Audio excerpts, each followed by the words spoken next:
പത്രമറ്റിലെ പുത്തൻ വിശേഷത്തിലേക്ക് ഏവർക്കും സ്വാഗതം. ഈ സ്റ്റോറി ഇഷ്ടപ്പെടുകയാണെങ്കിൽ സബ്സ്ക്രൈബ് ചെയ്യണേ, സപ്പോർട്ട് ചെയ്യണേ. അനന്തപുരിക്കാർ വിവാഹ നിശ്ചയത്തിന് പോകാൻ വേണ്ടി ഒരുങ്ങുവാണ്. അങ്ങനെ ദേവയാനിയും നയനയും ഒക്കെ മുത്തശ്ശിയും മുത്തശ്ശനും എല്ലാവരും ഉണ്ട്. അപ്പോൾ എല്ലാവരും സംസാരിച്ചുകൊണ്ട് നിൽക്കുകയാണ്. അനി വരുന്നുണ്ടോ എന്ന് നയന ചോദിക്കുകയാണ്. അപ്പോൾ ദേവയാനി പറയുകയാണ്, അവൻ വരാതിരിക്കുന്നതാണ് നല്ലത്. അവൻ അവിടെ വന്നിരുന്നത് ചിലപ്പോൾ എല്ലാവർക്കും ഇഷ്ടപ്പെടണമെന്നൊന്നുമില്ല. അപ്പം നയന പറയണം, അവിടുത്തെ കാഴ്ചകൾ ചിലപ്പോൾ അവനെ വേദനിപ്പിച്ചെന്നും വരും. അതുകൊണ്ട് അനി വരാതിരിക്കുന്നതാണ് നല്ലതെന്ന് നമ്മുടെ നയനയും പറയാണ്. ആദർശൻ്റെ മോളെ, ആദർശേട്ടൻ ഇപ്പം വരുമെന്ന് നയന പറഞ്ഞുകൊണ്ടിരിക്കുകയാണ്. പെട്ടെന്നാണ് നയനയ്ക്ക് ഒരു തല ഇറക്കം പോലെ, വെയ്യാതെ കുഴഞ്ഞു വരുന്ന പോലെ നയനയ്ക്ക് വരുന്നത്. അപ്പം പെട്ടെന്നാണെങ്കിൽ അവിടുത്തെ സെറ്റിയിലോട്ട് അങ്ങ് ഇരിക്കുകയാണ്. നയന ഇങ്ങനെ കുഴഞ്ഞു വീഴുന്നത് കണ്ട് ദേവയാനിയും മുത്തശ്ശിയും കൂടെ ഓടി ചെല്ലുകയാണ്. ജലജ അവിടെ നിൽപ്പുണ്ട്. പെട്ടെന്ന് എന്താ ഇങ്ങനെ വന്നേ? രാവിലെ ആഹാരമൊക്കെ കഴിച്ചായിരുന്നല്ലോ എന്ന് ദേവയാനി പറയുന്നുണ്ട്. ആ സമയത്താണ് ആദർശ് അങ്ങോട്ട് വരുന്നത്.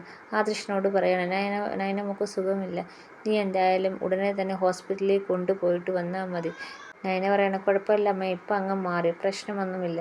അപ്പം ദേവയാനി പറഞ്ഞു, അത് വേണ്ട, ഹോസ്പിറ്റലിൽ പോയിട്ട് വന്നാൽ മതി എന്ന് പറയണം. ആദർശും പറയണം, നമുക്ക് ഹോസ്പിറ്റലിൽ പോയിട്ട് പോകാടോ എന്ന് പറയണം. മുത്തശ്ശി നിർബന്ധിക്കണം ഹോസ്പിറ്റലിൽ പോകാൻ. അങ്ങനെ ആദർശും നയനയും കൂടെ ഹോസ്പിറ്റലിൽ പോവുകയാണ്. അവിടെ ചെന്ന് ഡോക്ടർ ചെക്കപ്പൊക്കെ നടത്തുന്നുണ്ട്. അപ്പോഴത്തേക്ക് ആദർശിന് ടെൻഷനാണ്. ഡോക്ടർ ചെക്കപ്പൊക്കെ കഴിഞ്ഞ് വന്നപ്പം ആദർശ് ചോദിക്കണേ, എന്താ ഡോക്ടറെ, നയനയ്ക്ക് എന്തെങ്കിലും പ്രശ്നമുണ്ടോ? നേരത്തെ ആണെങ്കിൽ ഒരു സർജറിയൊക്കെ കഴിഞ്ഞ് എന്തെങ്കിലും കുഴപ്പം വല്ലതും ഉണ്ടോ എന്ന് ചോദിക്കുകയാണ്. അപ്പം ഡോക്ടർ പറയാണ്, താനൊന്നും പേടിക്കാതിരിക്കടോ, താൻ ഒരു വിശേഷമാണുള്ളത്, താനൊരു അച്ഛനാവാൻ പോകുന്നെന്ന് പറയാണ്. ഇത് കേട്ടപ്പോഴത്തേക്ക് ആദർശിന് ഭയങ്കര സന്തോഷമാണ്. അപ്പോഴത്തേക്ക് നയന അങ്ങോട്ട് വന്ന് ആദർശിൻ്റെ അടുത്ത് ഇരിക്കുന്നത്. അങ്ങനെ ഇവർക്ക് രണ്ടുപേർക്കും ഭയങ്കര സന്തോഷമാവുന്നുണ്ട്. എത്രയും പെട്ടെന്ന് തന്നെ വീട്ടുകാരെ അറിയിക്കുക, എല്ലാവർക്കും സന്തോഷമാവട്ടെ എന്ന് ഡോക്ടറും പറയുന്നു. ശരി ഡോക്ടർ എന്നും പറഞ്ഞ് നയനയും ആദർശനും അവിടെ നിന്ന് പോവുകയാണ്. പിന്നെ കാണിക്കുന്നത് നമ്മുടെ ദേവയാനയാണെങ്കിൽ ആദർശിനെയും നയനയും കാത്തിരിക്കുകയാണ്. ഹോസ്പിറ്റലിൽ പോയിട്ട് എന്താ എന്നറിയാൻ വയ്യാതെ ഫോൺ വിളിച്ചിട്ടുണ്ടെങ്കിൽ അവരോട്ട് എടുക്കുന്നതുമില്ല. അപ്പം ദേവയാനി ഇങ്ങനെ ഇരിക്കുന്നത് കണ്ടപ്പോൾ ജലജ വന്ന് ചോദിക്കുന്നത്, ഏട്ടത്തി എന്തിനാ ഇത്രയും ടെൻഷൻ അടിച്ചിരിക്കുന്നത്? ഹോസ്പിറ്റലിലേക്കല്ലേ പോയേക്കുന്നത്, വേറെ എങ്ങോട്ടും അല്ലല്ലോ, ഇപ്പോൾ അവരിങ്ങ് എത്തും.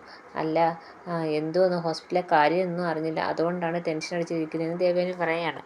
അപ്പോഴത്തേക്ക് നമ്മുടെ കാറിലങ്ങോട്ട് ആദർശും നയന എത്തുകയാണ്.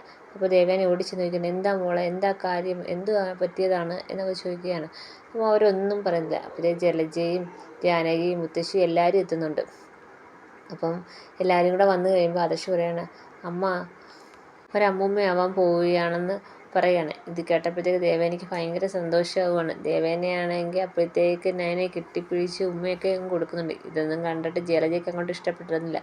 ജാനകിക്കും ഭയങ്കര സന്തോഷമാണ്, മുത്തശ്ശിക്കൊക്കെ സന്തോഷമാണ്. മുത്തശ്ശിനും അങ്ങോട്ട് വന്ന് ആദർശിന് ഷേക്ക് ഹാൻഡൊക്കെ കൊടുക്കുന്നുണ്ട്.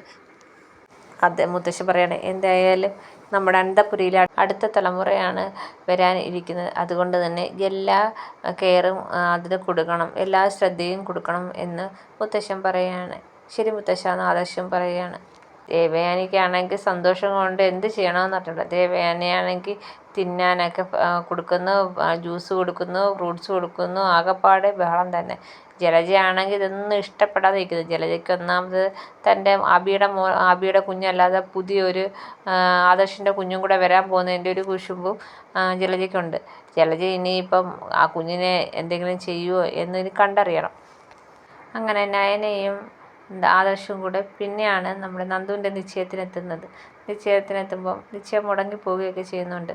കാരണം സച്ചി ഒരു ഫ്രോഡാണെന്ന് എല്ലാവർക്കും മനസ്സിലാവുകയും ഒരു കല്യാണ വീരനാണെന്നും എല്ലായിടത്തും പെണ്ണ് കെട്ടി അങ്ങനെ നടക്കുന്ന ഒരു ആളാണ് സച്ചി എന്നും മനസ്സിലാവുകയും ചെയ്തു. അത് അനിയാണ് കണ്ടുപിടിച്ച് നന്ദുവിനെ അറിയിക്കുന്നത്. നന്ദു ആണെങ്കിൽ പോലീസ് യൂണിഫോമിൽ വന്ന് സച്ചിയെ പൊക്കിയെടുത്ത് പുറത്തോട്ട് കൊണ്ടുപോവുകയും ചെയ്യുന്നുണ്ട്. എല്ലാവരും കാത്തിരുന്നത് നന്ദുവിൻ്റെയും സച്ചിയുടെയും വിവാഹ നിശ്ചയം നടക്കുമെന്നുള്ളൊരു പ്രതീക്ഷയിൽ സാരി ഉടുത്ത് വരുന്ന നന്ദുവിനെ നോക്കിക്കൊണ്ടിരുന്നതാണ്. അപ്പോഴാണ് യൂണിഫോം ഇട്ടുകൊണ്ട് വരുന്ന നന്ദുവിനെ കാണുന്നത്. നന്ദു വന്ന് സച്ചിയെ പൊക്കിയെടുത്തോണ്ട് പോവുകയൊക്കെ ചെയ്യുന്നുണ്ട്. അത് കഴിഞ്ഞിട്ട് ഇത്രയും ഫ്രോഡായിട്ടുള്ള ഒരാളാണ് തൻ്റെ കൊച്ചുമോനെ മോന്തയ്ക്കടിച്ചെന്ന് മനസ്സിലാക്കിയ മുത്തശ്ശൻ അനിയെയും കൊണ്ട് സച്ചിയുടെ വീട്ടിൽ വരികയാണ്. സച്ചിയുടെ വീട്ടിൽ വരുമ്പം സച്ചിയും സച്ചിയുടെ അച്ഛനും കൂടെ സംസാരിച്ചുകൊണ്ടിരിക്കുകയാണ്. അപ്പം മുത്തശ്ശനെ കണ്ടപ്പോഴേ സച്ചി എന്താ സാറേ വന്നേ എന്നൊക്കെ ചോദിച്ചുകൊണ്ട് സോപ്പിടാൻ തുടങ്ങി. അപ്പം മുത്തശ്ശൻ പറയാണ്, ഒരു കടം ബാക്കിയുണ്ട്, അത് മനസ്സിൽ ഇങ്ങനെ ഇട്ട് കഴിഞ്ഞാൽ ഭയങ്കര വിഷമമാണ്, അതങ്ങ് തീർക്കണം. സച്ചി ചോദിക്കണേ, എന്ത് കടം, എനിക്കറിയത്തില്ലല്ലോ. അത് ഓർമ്മയുള്ള ഒരാളുണ്ട് എന്നും പറഞ്ഞിട്ട് അനിയെ വിളിക്കും. അനിയെ കാണുമ്പോഴേ സച്ചിയുടെ മുഖം അങ്ങ് മാറും. അപ്പോഴത്തേക്ക് അതങ്ങ് കൊടുത്തേരെ മോനെ എന്ന് മുത്തശ്ശൻ പറയാണ്. അപ്പോഴത്തേക്ക് അനി അങ്ങോട്ട് ചെന്ന് മോനിക്ക് നല്ലൊരു അടി വെച്ച് കൊടുക്കുകയാണ്, സച്ചിയുടെ അച്ഛൻ്റെ മുന്നിൽ വെച്ച്. എന്നിട്ട് പറയാണ്, ഇപ്പോഴാണ് എനിക്കൊരു സമാധാനമായത്, ഇതും കൊണ്ട് നടക്കാൻ തുടങ്ങിയിട്ട് കുറേ കാലം, ഇത് തന്നില്ലെങ്കിൽ എനിക്കൊരു ഉറക്കം വരത്തില്ല എന്ന് അനി പറയാണ്. ഒന്നും മിണ്ടാതെ കവളും പൊത്തി പിടിച്ചിരിക്കുന്ന സച്ചിയെയാണ് കാണിക്കുന്നത്. ഇതൊക്കെയാണ് അടുത്ത ആഴ്ചത്തിലെ വിശേഷം. എല്ലാവർക്കും ഇഷ്ടപ്പെട്ടെങ്കിൽ സബ്സ്ക്രൈബ് ചെയ്യണേ, സപ്പോർട്ട് ചെയ്യണേ.